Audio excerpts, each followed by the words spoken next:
ti pín kan yìí ọlọ́run mà tóbi lọ́ba o ọlọ́run mà tóbi lọ́ba o gbogbo ẹ̀yin ọmọ Yorùbá tàtà wọ́n ní gbogbo ohun tí ẹ̀dá bá ṣe lẹ̀dá máa kéré ẹ̀ àṣegbé kan kò ṣe kí ni kò sí ní ayé àṣepamọ́ ló wà níjọ́ kínní àná MC Oluomo jayé fàmílétè kí n tutọ́ ní Lagos State ní gbogbo Nàìjíríà tí ẹni ká pé MC wùwà wọ́n wo ọ̀run ṣùṣù bí ẹni tí ò ní kú mọ́ MC jayé káyé wọ́n ń ṣe ohun tí ò tọ́ tí ò yẹ wọ́n fi ọwọ́ lágbáyọ̀ lójú ẹ wá wo bí Ọlọ́run ṣe ṣe iṣẹ́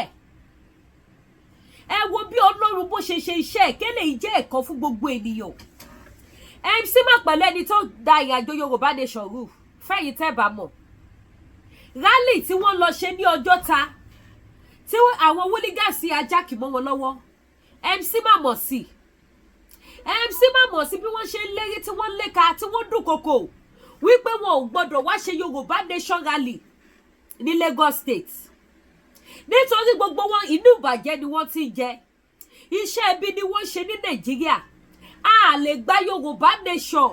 kọ́mọ onímọ́tò wa máa jayé káyé tí MC jẹ tó jẹ́ pé mọ́tò lọ́rà fóbìnrin wọn ò náwó sọ́nà tó tọ́ tó yẹ ẹlòmíì wà dírẹ́fà míì wà àgbà wa ló ń ṣe ó rí wàhálà àti ìdààmú kó tó bẹ̀rẹ̀ iṣẹ́ ọkọ̀ a wá ṣe wàhálà láti àárọ̀ dalẹ́ a lọlé with empty hand nígbà tó bá ti sanwó tíkẹ́ẹ̀tì ẹ̀yà wá gba gbogbo owó ìjọ ẹ̀ lọ máa fi ṣayé ẹ̀ lọ máa fi ṣe patí fóbìnrin ẹ̀ máa ṣe oríṣiríṣi fóbìnrin ẹ̀ wá wo Ọlọ́run ẹ̀san bó ṣe dé bá MC Olúọmọ ẹbí ọmọ pé kàlẹ́ndà ṣì máa yíkọ MC ní 2025 o ẹ̀ wá gbọ́ àwọn nǹkan tí kò ṣeé gbọ́ sí ti bí wọ́n ṣe bayé jẹ́ a máa pariwo mọ́tò tí wọ́n jù kí ló dé tí mọ́tò wọn ní Lagos State àwọn wo ló wà behind ẹ̀ àwọn wo ló jẹ́ kí mọ́tò gbowó lórí ṣe bí MC Olúọmọ ni nígbà tí driver bá ti calculate iye tó máa san fún union ibẹ̀ ló máa ti sanwó deliver ibẹ̀ ló máa ti sanwó ọlọ́pàá mú mi ibẹ̀ ló máa ti sanwó mo fẹ́ fẹ́ táyà ibẹ̀ ló máa ti yọ owó epo èló ni driver mú lọlé driver mi wà ó ti wa mọ́tò ń sìn kó ṣọ̀rọ̀ 30 years wọn ò lè ní kẹ́ni yẹ kó nàka sí nǹkan tó ṣe tó jèrè ẹlòmíì ò ní gbogbo owó tó yẹ kó fi jẹ́yàn tó yẹ kó máa rí pé yes mo tà mo jèrè dáadáa lẹ́nìí àwọn ọmọ ní union ló ń gbà gbogbo yín pátápátá lọ́lọ́run máa bá lálejò gbogbo èyí tẹ́ ẹ̀ bá yé àwọn èèyàn jẹ́ gbogbo èyí tẹ́ ẹ̀ ń fìyà jẹ àwọn èèyàn nílùú Nàìjíríà Ọlọ́run máa bá yín lálejò torí Bíbélì sọ wípé ẹlẹ́ṣẹ̀ kì yóò lọ láì jìyà ẹ máa bà ayé àwọn kan jẹ́ ẹ máa fi tún ayé girlfriend ṣe ẹ máa fi tún ayé àwọn ẹlòmíì ṣe ibo lọ́lọ́run ti fọwọ́ sí irú ẹ̀ Ọlọ́run ò fọwọ́ sí irú ẹ̀ ẹ lè ṣe kó dọ́gba Ọlọ́run ò wá nífẹ̀ẹ́ sí ìtẹ́ ìṣe nítorí pé kí ni àwọn kan ni wọ́n ń jìyà tí wọ́n ń dààmú tí wọ́n ń fòrò tí wọ́n fi ń kówó yẹn lẹ̀ ẹ wá gbọ́ àwọn bí MC ṣe máa ń gba owó lọ́wọ́ àwọn ọmọ onímọ́tò tí kò dẹ̀ sí wípé wọ́n lè ṣàkáǹtì ẹ̀ wípé wọ́n fi ṣe nǹkan ní Nàìjíríà gbogbo táwọn pípò tí wọn ò ṣe fẹ́ kí Nàìjíríà kó pín lélẹ̀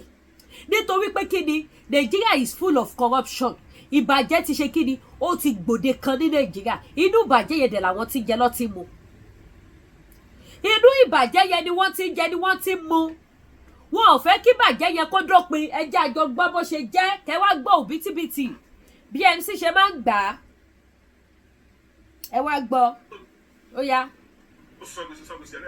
ṣé gbọ́. ọ̀rọ̀ tẹ́yìn ṣe tàbí báyìí àwọn kan jẹ́ òun ni sẹ́kọ̀ọ́ ṣe é sì tọ́jú ìrọ̀rùn the same branch tẹ́tí gba 6 million lẹ́ẹ̀dẹ́kọ́ tẹ́tí gba 20 million lẹ́ẹ̀dẹ́kọ́ the same branch yẹn sìn ní sẹ́kọ̀ọ́ ní kọ́ lọ sọ 2 million naira tọ́lẹ̀ sọ 200,000 owó lánàá kan tá a bá fẹ́ ṣe inauguration gbogbo àwọn olówó èlé ti mọ̀ wá gbogbo àwọn olówó èlé sì náà ti lu podate wọn ọ̀rọ̀ jàtà mọ́ bẹ́ẹ̀ ṣé pẹ̀lú olówó èlé kò lè ránṣẹ́ kó oore ló ṣe o mo rí kan state council recently ó bá mi níjọ pọ̀ mo dorí kòrò omi jábọ́ lójú mi hausa ni máa ẹ̀ iná ọlọ́kadà ní ọjọ́ tí màá ń sọ̀rọ̀ níwájú state chairman ló ń jábọ́ lójú mi kí irú ayé wo láti bá ara wa yọ lọ́mọ àlàwà èèyàn kó fún yín kóun fẹ́ wá sí kẹfẹ́ fi òun sípò ìsípò dáwó padà fáwọn olówó wá ní kọ́ lọ ta property ẹ̀. MC ó ta property ó ní property. Alhaji Mustapha Adigunle Seko lọ sọ pé kó fọkàn ẹ̀ balẹ̀ kó má ṣe rẹ̀ léṣo àwọn máa bá aṣọ àṣọ tó yẹ out àìmọ̀ ibẹ̀ tí Alhaji Mustapha Adigunle Seko sọ títí dẹ́bùtì mi tó gba 10 million lọ́wọ́ ẹ̀ ọ̀rọ̀ tí mo sábà ló sọ ẹ wo condition tó gba 10 million lọ́wọ́ ẹ̀ èèyàn tó ní partial stroke ìgbà 10 million náà lọ́wọ́ ẹ̀ fẹ́ fún zone ẹ̀ fún ní unit ẹ̀ dẹ̀ dáwọ́ padà ẹ̀ mọ irú yẹ tó ṣẹlẹ̀ nípò yìí ẹ̀ balẹ̀ jẹ́ bọ̀nà jẹ́ ẹ̀ kó wa sí wàhálà wà lọ́lọ́jà obìnrin sọ́tẹ́ẹ̀lì ó ní ẹ fẹ́ sàtọ́gẹ́ gbà lọ́ọ̀lù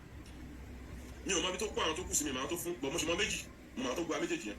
lọ́dún yẹn lọ́rùn national secretary l'Abuja àdóyàrò àbádóyàrò pẹ̀lú kan mo kọ́ ní question kan lọ́wọ́ ẹ̀ wà ní kébùgbé lọ bàbá gbọ́dọ̀ tẹ̀ l'Abuja ní àdóyàrò bá ní mo fẹ́ mọ́tò tàgbé wa mo máa ní kẹ́ tó gbé lọ́ bá gbé bọ̀ ọ̀hún kọ́sọ̀ fi gba mọ́tò lọ́nà ni mo ní láti lọ ra Sienna mi mo gbé lọ fún àdóyàrò mo fẹ́ lọ sí fẹ́ǹsà kan bí blue color báyìí tá a gbé lọ lọ́jọ́ yẹn ẹ mọ̀ kí mi ò sábà ń wo social media mẹ́ẹ̀ bí èdè kọ́ńtò mi jákèjì pé òun ti ní fẹ́ǹsà àwọn post yẹ birthday gift fẹ́ǹsà tá a gbé lọ lánàá wọ́n pe ẹgbẹ́ yẹn báyìí ọmọ ní sátà rẹ̀ wọ́n pè ní Aisha kìíní kan náà máa fi gẹ́ ẹ̀ òun ló ṣe kíní láìpẹ́ yìí níbàdàn tán ló ṣí ṣọ́ọ̀bù aṣọ níbàdàn gẹ́ ẹ̀ yẹn lọ pé fẹ́ǹsà tó ń sọ fún ṣé Aisha làwà fẹ́ǹsà mi wà lọ́wọ́ ẹ̀ tí wọ́n máa pé mi ò mo ti kówé fún yín báyìí máa gbà padà èmi ni mo ra fẹ́ǹsà tó gbé fún ọmọ ọkọ Maria náà ló ṣe ìjàgbá ló pòsì fẹ́ǹsà mi mo ní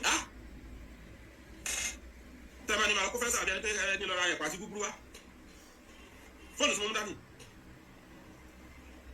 ọ̀gá mi ó gbà mọ́ dàn 10 lọ́wọ́ mi. ṣe gbọ́ MC ló ń sọ yẹ o olùṣèṣin kẹjà fóònù Samsung tab ni o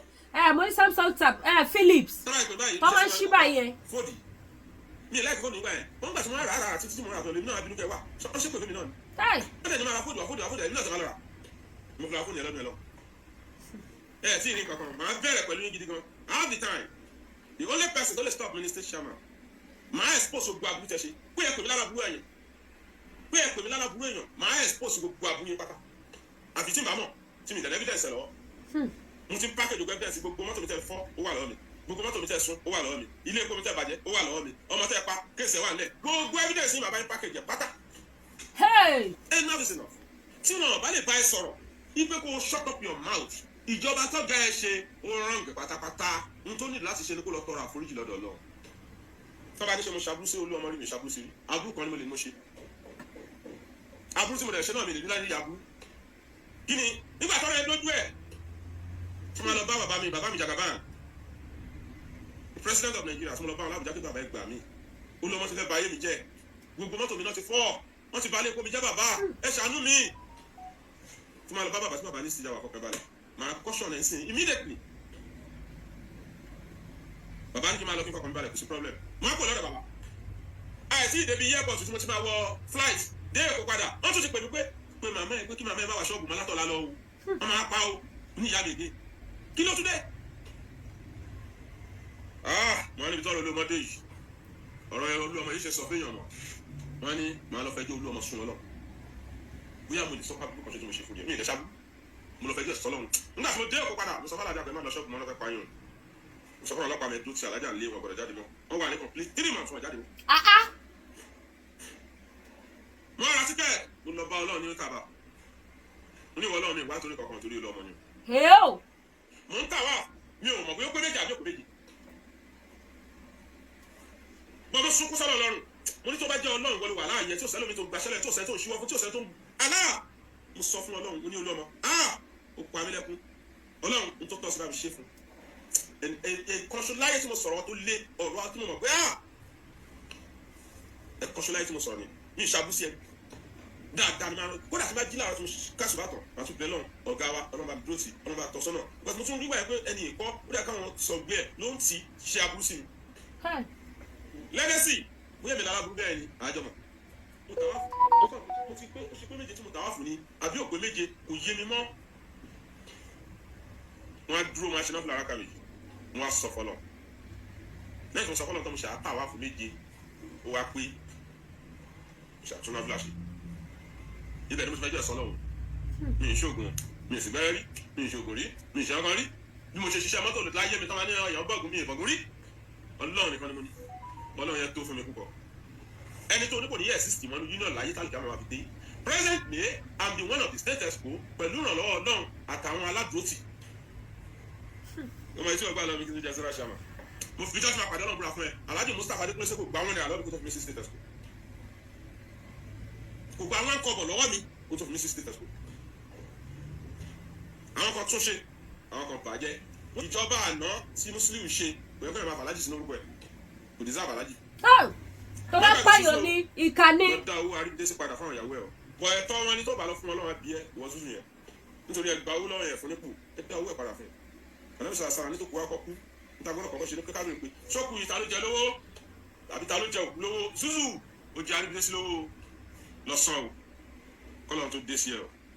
ẹ fọ́ sónù wẹ́lẹ́wẹ́lẹ́ ẹ fọ́ unity wẹ́lẹ́wẹ́lẹ́ ẹ da gbogbo ṣẹ́rú ẹ ṣe bó ṣe wù wọ́n. I invest my money in transport sectors. I invest my money in oil and gas. I invest my money in education. I invest my money in the farms. Ewo ni wọ́n invest yẹn sí. Àti ilé mẹ́tọ́ ń ṣiṣẹ́ ní wá sìn. Ó dọjọ́ alẹ́ nígbà tá a bá rìtáyà. Gbogbo farafọ̀sọ̀ tẹ́ ń ṣe yẹn ó da alẹ́ fún yín ẹ tó mọ̀. Wọ́n yọ mí níṣẹ́ fún ọdún kan àti oṣù mẹ́ta. Mi ò sí lẹ́nu iṣẹ́. Ó wá rí mi tí mo tọrọ jẹ. Ìyẹn ní kí n má rí ọmọ mi sọ ní Canada. Ìyẹn ní kí n má rí ọmọ mi sọ ní Germany. You're a stupid man. Nígbà tó ń yọ mí níṣẹ́ ìbọn mo tún ráyè mójútó ṣẹ́ mi dáadáa. Àwọn tó bá súnmọ́ mi yẹ kó study. Nígbà tó yọ mí níṣẹ́ ni mo kọ́ secondary school. Nígbà tó yọ mí níṣẹ́ ni mo kọ́ central mosque. Nígbà tó yọ mí níṣẹ́ ni mo kọ́ mini estate. Nígbà tó yọ mí níṣẹ́ ni mo kọ́. Because wọ́n á ráyè láti mójútó àwọn nǹkan mi gbà yẹn. Òpònú tó sọ pé union ló kó. Oníkálùkù ló ní tó fowó ẹ̀ ṣe. Ọjọ́ alẹ́ ló máa tọ̀. Àwọn kan ṣe dáhùn ní union lánàá. Wọ́n ní ìlọ́lá. Wọ́n prepare ara wọn. Lọ́wọ́ láti tájú dín àgbẹ̀dẹ. They have retired in state in a Lagos State Council. Wọ́n máa yan àyàn fanda ni because wọ́n ti prepare ọjọ́ alẹ́ wọn lẹ̀. Nígbà tó yẹ wá abẹ́gẹ́dẹ́ bí ti ń ṣe. Máa yẹn ló sọ 10 million naira fún zona chairman ọlọ́kadà. Wọ́n fẹ́ ṣe zona chairman. Wọ́n ní Alhaji Muslim Ayinde Akínsọ́yà. Ó nígbà tó máa rí pé àwọn akárùkọ àwọn zona chairman jáde lòun bá rúkọ òun. Ó lè ti gba 10 million. Àwọn náà máa ṣe níta. Ó ní tí ọ̀hún kúrò kan sí. Ó náà bá kì í wá ń tẹ́sí láìpẹ́ òun àmọ́ tó ń lè gbà. Ó náà wà lọ bá kan náà ọ̀gá wa mẹ́ àwọn ẹ̀ tí mò ń lọ bòun tó lọ yá 3 million lọ kó fáwọn tó ń jẹ ní 10 million tó kọ́ tẹ̀lé relief oúnjẹ gbèsè wá di méjì wọn wọ̀n tẹ́ bá dẹ̀ ní mẹ́nà mélòó lára ẹ̀ ojú dáadáa báyìí lọ wọ́n àná ìjẹ́rú èmi tí mo tóbi díẹ̀ bí wọ́n bá jò mí. ẹ̀yin ìyá mi ẹ̀yin bàbá mi ọ̀rọ̀ lẹ́gbọ́ yìí o mánu ní àwọn ti ṣètò àwọn fẹ́ tú àṣírí ọmọ tí MC Oluomo pa wọ́n lọ́rọ̀ ẹ̀ wà lẹ̀ gbogbo bí wọ́n ṣe ń ṣe kíni bí wọ́n ṣe ń ra mọ́tò fún àwọn obìnrin bí wọ́n ṣe ń ṣe ṣìnà kiri tọ́malọ́mà lọ́jà àwọn ìyàwó ilé àìmọye ìyàwó ilé tó jẹ́ wípé MC ló jẹ́ kí ilé ẹ̀kọ́ dàrú láti pàṣẹ owó tó ń fi agídí gbà lọ́wọ́ àwọn kan táwọn kan fi ìnira ìyà tí wọ́n fi san fún wọn àwọn wá fi da ilé onílé rú wọ́n fi ṣe oore kárí ni wọ́n fi ṣe ọmọ ọkọ ọmọ àlè kiri títì àwọn èèyàn sọ wípé àwọn fẹ́ jẹ state chairman MC abili wọn ní òbítíbitì owó lẹ́yìn tó bá gbowó tán wọn tún ní róyè jẹ oyè kan ṣoṣo lè gbowó lọ́wọ́ èèyàn 10 ó ti mọ̀ pé kò sí nǹkan tó fẹ́ fòun ṣe tó bá sọ̀rọ̀ lásán àwọn Koko Zaria wà bẹ́ẹ̀ tó máa rán níṣẹ́ bí àwọn ọmọ àwọn yẹn bẹ́ẹ̀ wọ́n lọ jẹ́ ṣẹ́kíṣẹ́ ẹ wo ayé lóde ẹ wo gbogbo ìwà burúkú gbogbo nǹkan táwọn pípù yìí tí wọ́n ṣe takò wípé God bless Nigeria nìyẹn nítorí ìwà ìbàjẹ́ tí wọ́n wù níbẹ̀ nítorí bó ṣe bà ayé aláyé jẹ́ ẹ gbọ́ gbogbo ohun tí màá sọ wọ́n tún ṣe títí wọ́n lọ fẹ́ pàyà máì mi ò mọ máì rí o èmi kọ́kọ́ máa cross fídíò ni mo dẹ̀ wò pé wow èmi náà fi create awareness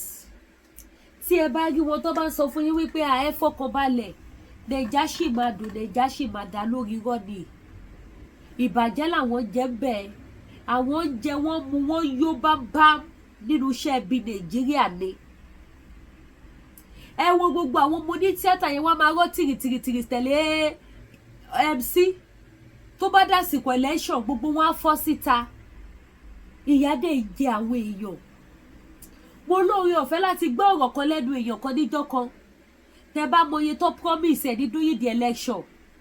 nígbà tó ṣe election tó kò rí 1 naira gba ìpè ló gbé wọn ṣẹ́ òbítíbitì owó ni wọ́n promise ẹ̀ mo forúkọ bonítàn láṣìírí mo fi etí mi gbọ́ báyìí látẹnu ẹni yẹn direct mi kì í ṣe pé wọ́n sọ fún mi iye tó promise ẹ̀ bí wọ́n ṣe máa ń ṣe nìyẹn àwọn ẹlòmíì wà wọ́n á sọ pé ó yẹ lọ ṣe nǹkan báyẹn máa gba owó àwọn ẹlòmíì wà wọ́n á sọ pé ó yẹ lọ ṣe nǹkan báyẹn máa gba mọ́tò àwọn ẹlòmíì wà wọ́n ló yẹ lọ ṣe nǹkan báyẹn máa kọ́lé fún yín àwọn èèyàn náà tẹ́rí sí wá ṣe lórí irọ́ audio money wọn ò ní rí kankan kò sí nǹkan gidi kankan ní Nàìjíríà mọ́ ẹ̀tàn ló wà bẹ́ẹ̀ ẹ̀tàn tó máa tàn yín lójoojúmọ́ tẹ̀fí ní bọ́ nínú oko ìparun òun ló wà nílùú Nàìjíríà tá a bá ń pariwo Yorùbá nation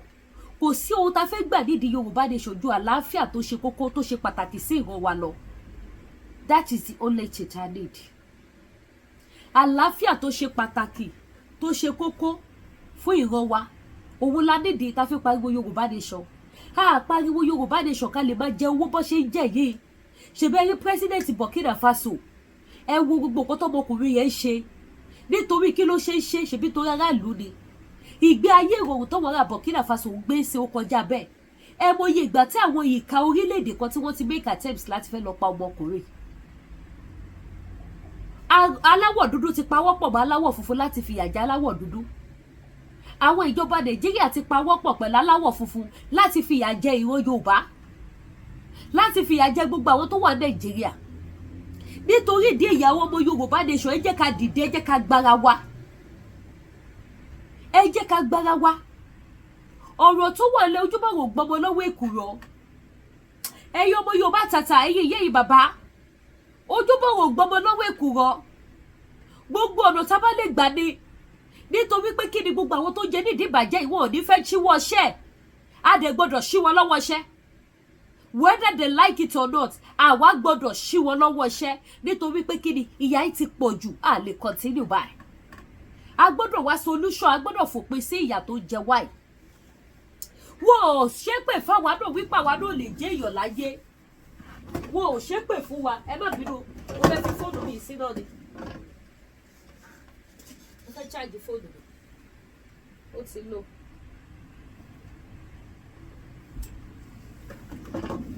wọn ò ṣépè fún àwa wípé àwa náà lè jẹ́ èèyàn wọn ò forí tiwa gbogbo pé àwa náà lè jẹ́ gọ́fúnà àlè jẹ́ sẹ́nítọ̀ àwọn eléyìí ti sọ oyè gọ́fúnà sẹ́nítọ̀ honourable chairman councillor wọ́n ti sọ di family cycle oyè ìdílé nílùú Nàìjíríà ìgbà wo ló wà ní à ń bẹ lóhun tó jìyà fi jẹ́ èèyàn ìgbà wo ló fẹ́ jọrọ̀ nílùú Nàìjíríà nígbà táwọn kan ti sọ dogún ìbí wọn ogún family ẹ jẹ́ ká wake up gbogbo wa la mọ ayékáyé tí MC jẹ tó bá sọ pé yàn jayé burúkú ní ìgbà tó wà ní Lagos State yẹn kó tó lọ di president wọn Àyìndé Musiliu jẹ Àyìndé jẹ àwọn tó dẹ̀ súnmọ́ gbágbágbá náà jẹ ẹ wo owó òtẹ́ẹ̀tì Koko Zaria àkọ́ ẹ wẹ́ni náà tó sọ̀rọ̀ yìí iṣẹ́ wo ló ṣe ṣóhun ló wa mọ́tò ni ṣebí wọ́n kówó state fún owó kílẹ̀ tí ń pè park unit by unit ṣebí òun ló kó fóun náà ẹgbọ́n tó kàlẹ̀ ó kọ́lé ó kọ́ central mosque ó kọ́ school ó tún kọ́ complex àbí kí ló tún pè yes ó kọ́ estate ẹ wo àdúgbò kan tó kàlẹ̀ just ordinary olórí ọmọ onímọ́tò kan nìyẹn o kì í ṣòun ló ń gba ire mú 24 hours tó drive o ẹ wá lọ bí àwọn tó wa mọ́tò gọgọgọgọgọ tó ń bọ́ sí express tó ń risk life wọn tó jẹ́ pé ẹlòmíì tírélà ti sọ di alápákọ̀ ẹlẹ́sẹ̀ kan tí wọn ò bá sì padà wọlé lálẹ́ ọkọ̀ ẹlòmíì ò balẹ̀ because accident kò ní time ẹ wá lọ bí àwọn tó ń ṣe wúyẹ léèrè pé ṣé wọ́n kọ́lé ṣé wọ́n kọ́ school ṣé wọ́n kọ́ complex ṣé wọ́n kọ́ estate ṣé wọ́n kọ́ mọ́ṣáláṣí gbogbo àwọn ọmọ onímọ́tò Nàìjíríà owó tó wọlé níbi mọ́tò ó tó ṣe nǹkan tó dá sí ìlú Nàìjíríà but they would never do it nítorí pé kí ni wọn ò fẹ́ kí mi fẹ́ lo language tó fẹ́ jáde lẹ́nu mi yìí wọn ò fẹ́ kí àbẹ̀lọ́ yes ẹ jẹ́ kí n lo àbẹ̀lọ́ wọn ò fẹ́ kí àbẹ̀lọ́ kó ní ìsinmi wọn ò fẹ́ kí àbẹ̀lọ́ kó ní fọkànbalẹ̀ wọn ò fẹ́ kí àwa àbẹ̀lọ́ wọn ò fẹ́ ká mí ẹ ló wo àwọn dírẹ́fà mi ìbáyé wọn ṣe dà láti pàṣẹ owó burúkú ṣe bẹ́ẹ̀ gbọ́ wọ́n ní ibì kọ̀ọ̀kan ẹ ti mọ̀ bíyá bí Ọjọ́ta park kíní kan park yẹn ní ibi kọ̀ọ̀kan bẹ́ẹ̀ MC máa ní kó 20 million wá ní ibi kọ̀ọ̀kan bẹ́ẹ̀ MC máa ní kó 16 million naira wá lóṣù in a month. Ṣe bá àwọn tó wa mọ́tò ló máa ti rí owó yẹn gbà ọwọ́ wọn ló máa ti gbà kó tó ṣàtìtì ẹ̀ kó tó pé kí irú àwọn máa tó sọ̀rọ̀ ẹ̀ náà káwọn náà tó ṣàtìtì wọn jọ kí tiwọn náà tó pé àtàwọn tó kù secretary treasurer gbogbo ẹ̀ PA kí gbogbo wọn náà tó ṣàtìtì wọn jọ kó tó pé lóṣù gbogbo wọn ló gbọ́dọ̀ kówó gidi lọlé lóṣù gbogbo wọn ni wọ́n gbọ́dọ̀ feel happy wọ́n gbọ́dọ̀ be happy ibo lọ́mọ wa ti gbowó yẹn ṣèbó wá àwọn tó ń wa mọ́tò ni àwọn tó wá wa mọ́tò lọ ibo làwọn náà máa ti rówó yẹn orí àwọn passenger kẹ́ wo ìnira mọ́tò tó yẹ kẹ́ wọ̀ ní 100 naira ẹ gbọ́ 300 ni ẹlòmíì wá sọ fún yín pé 400 ẹ wo bí iléyà ṣe dé ìsìn mọ́tò 1000 àti di 5000 àwọn onímọ́tò máa ń bẹ lọ kọ́dún dé ni ìgbà tó máa ń lówó lọ́wọ́ nìyẹn meanwhile àwọn tó jókòó sọ́fíìsì ìwé má tó sọ̀rọ̀ yìí sí tọ́pẹ́ wọn láwọn ọ̀gá state owner state chairman state kìnnìkan yìí gbogbo ojoojúmọ́ lọ́jọ́ ọdún wọ́n gba owó èdè wọn ó pé owó èdè wọn ó pé ọmọ Yorùbá there is a lot of things nílùú Nàìjíríà yẹn tá lè fi wo sùsù ká fi ṣe kíni ká fi create awareness Yorùbá nation ká fi bọ́ lóko ẹrú a lè gba Yorùbá nation sì kí MC máa jayé káyé káwọn ọmọ onímọ́tò kan máa ṣe falafala gbogbo wọn mọ ohun tó máa ṣẹlẹ̀ lọ́ ṣe ń tako Yorùbá nation àwa táwọn wá fẹ́ jìyà mọ́ ẹjọ́ ẹ jẹ́ ká jí ẹ jẹ́ ká wake up ẹ jẹ́ ká sowọ́ pọ̀ ká gba Yorùbá nation Elédùmarè á fún wa ṣojú òní tiwa a nírin jù bẹ́ẹ̀ lọ ẹjọ́ ẹ̀yin mọ́ mi ẹ̀yin tí ẹ bá fẹ́ lọ sí Nàìjíríà tẹ ní department tẹ lè lọ́ọ̀jì sí ẹ pè mí kí n fún yín ní phone number dearest service apartment ó wà ní 2 minutes drive sí Ìkẹjà International Airport 2 minutes drive is a very nice place ẹ lè lodge síbẹ̀ fún 1 month 2 months bẹ́ẹ̀ bá ṣe fẹ́ sí ẹ dẹ̀ lè lodge 2 days 1 day níbẹ̀ àwọn òṣìṣẹ́ wà níbẹ̀ full security ó wà níbẹ̀ electricity 24 hours ní bí ìgbàpẹ́ wà lábúròdù nínú òkè lọ internet ó wà níbẹ̀ everything gbogbo nǹkan tẹ́ need pátápátá láti òkè délẹ̀ ló wà ní DRS service apartment ní Ìkẹjà just 2 minutes drive ní sí Ìkẹjà ibẹ̀ ẹ máa feel comfortable ẹ máa be happy very lovely place ẹ jẹ́ kí sáré gbé fídíò ẹ̀ wá fún wa ká sáré jẹ kí ni ká sáré jọ wò just short one orí fóònù mo lọ ṣáàjì ló wà ẹ má wá gbàgbé gbogbo ẹ̀yin tí ẹ bá fẹ́ ra àgbo jẹ̀díjẹ̀dí níléeṣẹ́ TL Natural Aba gbogbo ẹ̀yin tí ẹ bá nílò ògùn diabetes gbogbo ẹ̀yin tí ẹ bá nílò ògùn manpower gbogbo ẹ̀yin tí ẹ bá nílò ògùn kí ló ti ń pè é ògùn jẹ̀dí gbogbo ẹ̀yin tí ẹ bá nílò ẹ pè mí kí n fún yín ní àwọn àgbo tó dá tẹ́ máa lò láti iléeṣẹ́ TL Natural Aba now ẹ bá mi gbé ojú ayọ̀ sókè ẹ bá mi wo DRS apartment.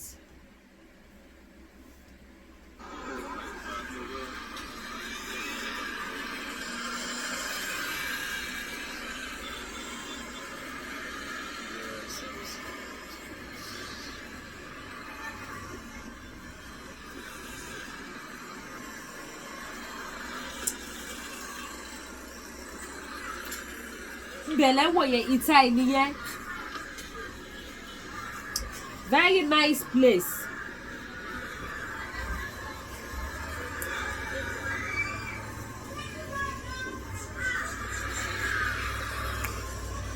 kò sí wípé ẹ débẹ̀ ẹ be happy ẹ enjoy ara yín àbí wọ́n disturb yín kò sí yẹn níbẹ̀ ibẹ̀ wà òkè dáadáa gbogbo ẹ̀yin tẹ́ bá dẹ̀ fẹ́ pè mí wọ́n ti báńdì WhatsApp mi tí gbogbo èèyàn mọ̀ new one Canada number òun lẹ́wọ́ lójú screen nọ́mbà tí mo lò sí nìyẹn gbogbo environment hotel yẹn apartment yẹn òun lẹ́ wò yẹn gbogbo environment ẹ̀ òun lẹ́ wò yíká yẹn. Apartment tó wà ní Ayọ̀rẹ́ village Máfolúkù Lagos ẹ̀dẹ́gbẹ́ tó wà láàrin DRS apartment àti àwọn apartment tó kù tẹ̀sí lè máa rí pàdé tàbá débẹ̀ ẹ̀ máa mọ̀ ní tó fi jẹ́ pé tẹ̀ bá wálé láti ìlú òyìnbó àbí ẹ fẹ́ ṣe kankan lẹ́kọ̀ọ́ DRS apartment tó wà ní Ayẹni village má polúkú Lagos òun lè máa dé sí kọ́kọ́ bá mi fi dín ọ̀wọ́ náà bá mi fi dín ọ̀wọ́ ẹ jẹ́ kí kọ́kọ́ bẹ̀rẹ̀ lórí security ẹ jẹ́ kí n láti bẹ̀rẹ̀ ẹ jẹ́ kí n láti bẹ̀rẹ̀ ẹ jẹ́ kí n láti bẹ̀rẹ̀ ẹ ti bá mi pa ni ibi náà ti máa mọ́nítọ̀ gbogbo nǹkan tó ń ṣẹlẹ̀ ọwọ́ ìtì mo nílẹ̀ ẹ̀kẹ́ ti wá òkè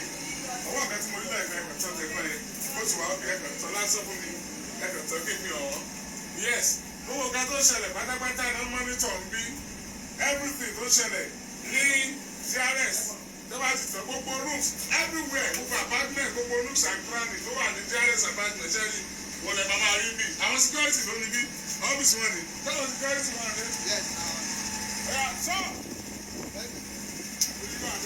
àwọn security bá ní àwọn ọlọ́wọ́ àríkẹ́ tó wọlé ó yà àtúntò ìjọ ń wọlé ó yà kú wọlé lọ́wọ́ wá tó bẹ̀rẹ̀ generator wà lélẹ̀ camp generator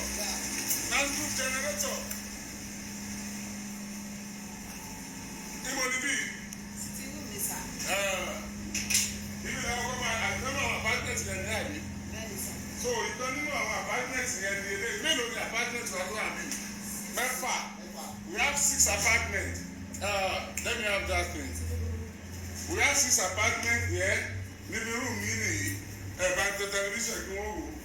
okay this is your kitchen kitchen lele ìwọ ló ní tó fi lọ ó wà ní Ayẹni village má folúkù Oṣòdì Lagos toilet and bath lele toilet and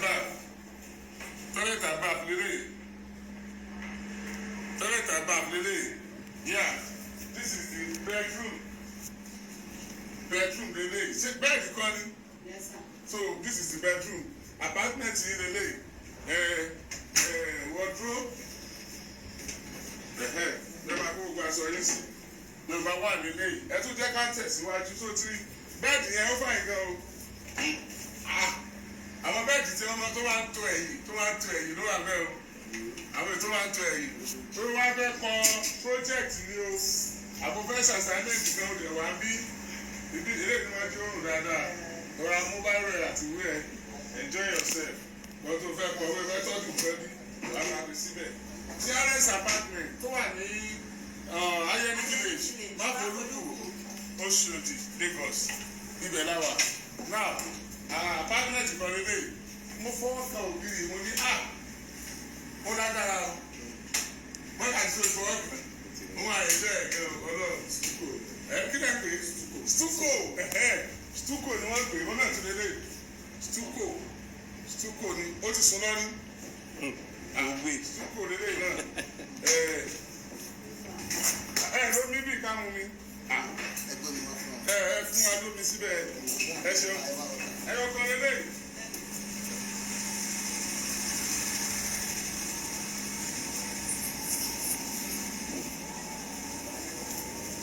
òun lẹ ń wọ yẹn bá wa ṣí ètò ẹjọ́ torí Ọlọ́run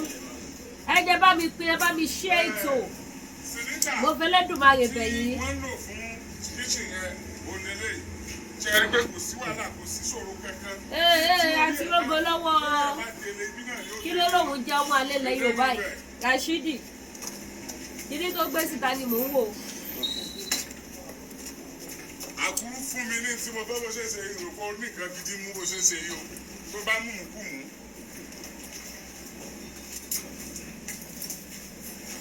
This is another apartment. Ibi ìgbẹ́ lásán ọlọ́gbọ́n ìrìn sùn lọ́dọ̀ rẹ̀.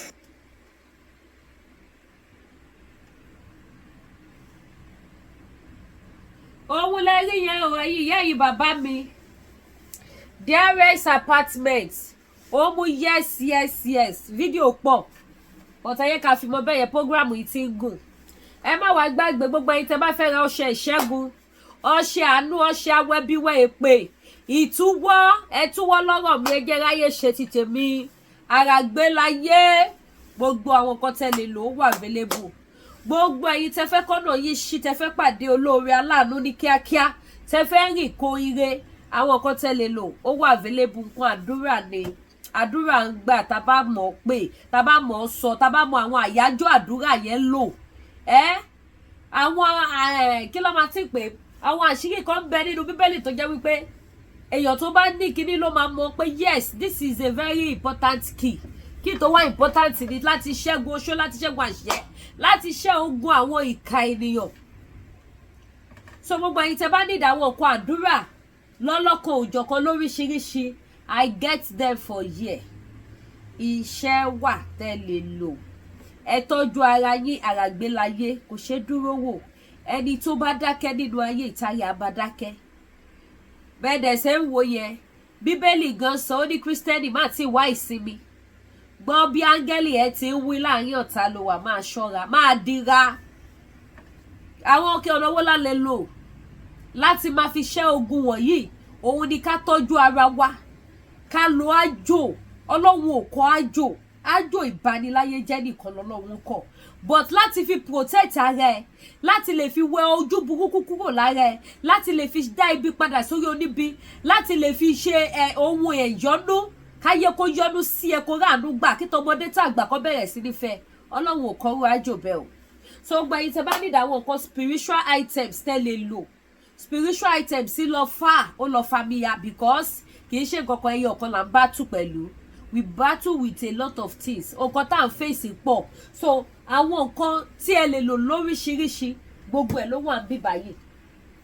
Lóríṣiríṣi. Ó depend lórí nǹkan tẹ́yin bá ṣe kíni, tẹ́ bá nífẹ̀ẹ́ sí. Bó jẹ́ nǹkan ìyọ́nú àwọn olè àgbàlẹ̀ bá fẹ́, bó jẹ́ nǹkan awẹ́bíwẹ́ èpè ni, tó bá jẹ́ wípé àrìnà kóre ni, tó bá jẹ́ pé oore kíákíá, mélòó ni mo fẹ́ kà, tó bá wá jẹ́ wípé back to sender, wẹ ègún wẹ èpè, tó bá wá jẹ́ free from bondage, ìtúsílẹ̀, àwọn kan ìtúsílẹ̀. Ẹlòmíì wọ́n ti dè é kò pàdé olóore, wọ́n ti dè é, wọ́n ti dànkan bò ó, olóore òrírọ̀rẹ́ aláàánú òwà kan. Gbogbo àwọn nǹkan tẹ́ lè lò bẹ́yẹn láti lè fi ṣe kíni, láti lè jẹ́ kọ́nà yín ṣí, kọ́nà yín kólà, láti lè fi dójú ti Sátánì àtàwọn ọmọ ogun ẹ̀. Ó wà available lọ́dọ̀ Lady K Ifeoluwaso. We have different type of spiritual items here and the different type of work. Iṣẹ́ wọn yàtọ̀tọ̀. Tí bá tọ́nu kámẹ́rà sí ẹ rí bí mo ṣe tó gbogbo ẹ̀, iṣẹ́ oníkálukú yàtọ̀tọ̀ tó sì ṣe kíni, tó mú yes nípa ìfẹ́ olùgbàlà. A máa jọ ní testimony ayọ̀ nígbà tí ẹ bá lò wọ́n. Bó ṣe rí nìyẹn, kì í ṣe ìfẹ́ mi, kì í ṣe agbára mi, agbára Ọlọ́run ni. Kò dẹ̀ ní dójú tì wá, kò ní fi wá sílẹ̀, kò dàbí rí bẹ́ẹ̀ ni kò dójú tì mí. Bákan náà àwọn lọ́fíńdà lọ́lọ́kan òjọ̀kan, àwọn pef lóríṣiríṣi ó wà available. Holy Michael wà, back to sender wà, ọ̀nà ọ̀la wà, Miss Paris wà, 77 wà, Define Grace wà, àti bẹ́ẹ̀ bẹ́ẹ̀ lọ. Pef wà lóríṣiríṣiríṣiríṣi. Èyí tẹ́ bá ti fẹ́ ẹ̀yẹ ṣàpèlè dìge. Kò sí country tí mi ò lè bá yín sẹ́dẹ̀ sí. Tó bá jẹ́ àwọn lọ́fíńdà tó ti ṣiṣẹ́ sínú ẹni tó yẹ pé kò máa gbé kan yín sílé, màá dẹ̀ sọ bẹ́ẹ̀ ṣe máa lò wọ́n fún yín, fún ìṣẹ́gun ni, fún àánú ni. Gbogbo ẹ̀ ló wà available. Ẹ gbọ́, ó wà available. Èyí tẹ́ bá ti fẹ́ ni. Ojú òní tí wàdúrà gbogbo wa jọ gbà, àjọ ráàánú gbà, àjọ rógolo. Jésù Olúwa wa, àmín àmín àmín lórúkọ Jésù. Ẹ má gbàgbé láti subscribe sí YouTube wa. Ẹ má dẹ̀ gbàgbé pákúrúmọ́kọ́dọ́ dáadáa. Gbogbo àwọn àgbo TL natural herbal. Ẹ̀yin tẹ́ bá ní diabetes, confirm lélẹ́yìí o, apá àti òṣì. Oògùn diabetes wà, oògùn jẹ̀díjẹ̀dí ó wà, oògùn manpower tó máa jẹ́ kókó yín lẹ dáadáa, kó ṣiṣẹ́ dáadáa. Òun náà wà available. Èyí tẹ́ bá ti fẹ́ ni ẹ̀yẹ ṣàtìpé Lady K Ifeoluwaso. Tó bá dẹ̀ jáwọ́ fine wig lẹ bá fẹ́, gbogbo lòwò lọ́mọ. Tó bá jáwọ́ wig lóríṣiríṣi náà lẹ bá fẹ́, gbogbo ẹ̀kún bíbà yìí. Anyone tẹ́ bá ti fẹ́ ẹ̀yẹ ṣàtìpé mi. Ẹ pè mí sórí aago, orí aago tẹ́ máa pè mí sí. Òun lẹ wò, yẹn máa lo aago ti tẹ́lẹ̀ o, aago ti tẹ́lẹ̀ wọ́n ti band ẹ̀. Eléyìí ni kẹ́ ṣe kíni, kẹ́ pè wá sí. Ojú òní ti gbogbo àdúrà gbogbo wa gbà, àjọba àánú gbà. Jésù Olúwa wa, àmín. Bákan náà tẹ́ bá fẹ́ ra àwọn jewelries, àwọn fine jewelries, àwọn yẹn náà ṣe kíni, ó wà ní kalẹ̀ bíbà. Ẹ pè mí, ẹ ṣé gan, mo dúpẹ́ o. Ẹ jọ̀ọ́ mo fẹ́ lẹ́dùnmarè bẹ̀yìn mi ní contact àwọn èèyàn mọ́ lọ́wọ́, so ẹ jọ̀ọ́ ẹ bá mi share program mi. WhatsApp mi tó gbé lọ yẹn ó affect gbogbo nọ́mbà tó connect pẹ̀lú WhatsApp yẹn, so wọ́n jọ band gbogbo ẹ̀ papọ̀ ni, so mi ò ní access sáwọn contact tó wà lórí ẹ̀ mọ́. So ẹ jọ̀ọ́ ẹ bá mi share ètò yìí ojú òní tíyìn ìrì àwa yín rí àánú àwa yín rí ẹ má dẹ̀ gbàgbé láti tẹ top up ẹ bá wa like ètò yìí bákan náà èyí tẹ bá wò mí for the first time àbẹ́yìí tẹ ti máa ń wò mí ẹ subscribe ẹ bá mi subscribe sí YouTube channel mi kẹ́dẹ̀ bá mi tọ notification bell yín sílẹ̀ ìrì ajẹ́ títí wà àánú àwa wa rí o ẹ ṣeun gan ó dàbọ̀.